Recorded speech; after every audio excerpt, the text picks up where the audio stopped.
We also have sum and difference identities. So in the last video, we found sum and difference identity for the cosine of an angle. We have sum and difference identities for the sine of an angle. The sine of alpha plus beta is the sine of alpha times the cosine of beta plus the cosine of alpha times the sine of beta. And I realize now, right now, your head is probably just spinning at how horribly complicated these identities are. And the sine of alpha minus beta is the sine of alpha times the cosine of beta minus the cosine of alpha times the sine of beta.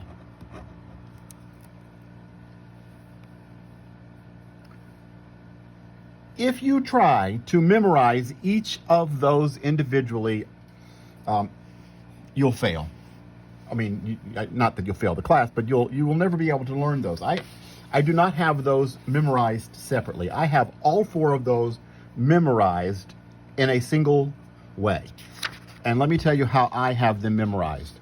You memorize them however is easiest for you, but here is how I have those identities memorized.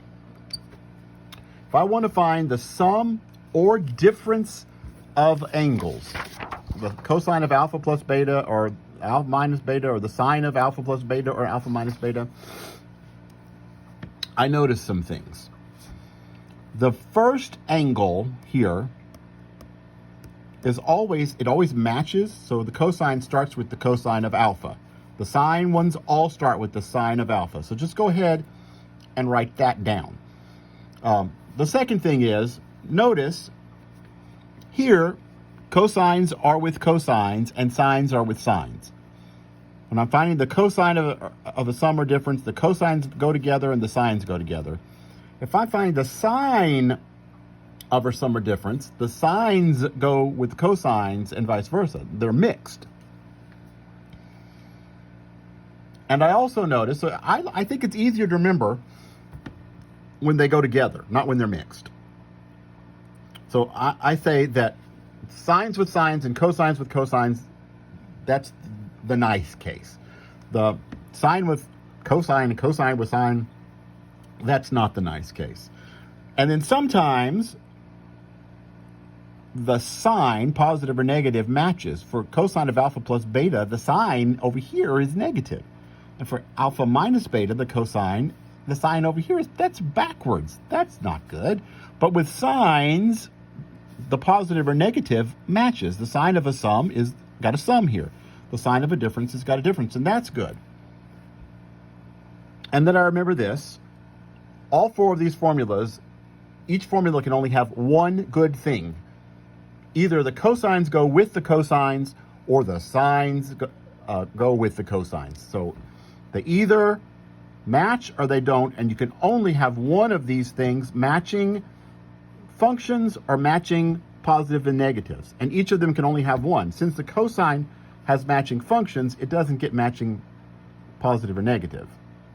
And since the sine has matching positive or negative, it doesn't get matching functions. The functions don't match here. And the way I remember this is that the sine, S-I-N-E, has matching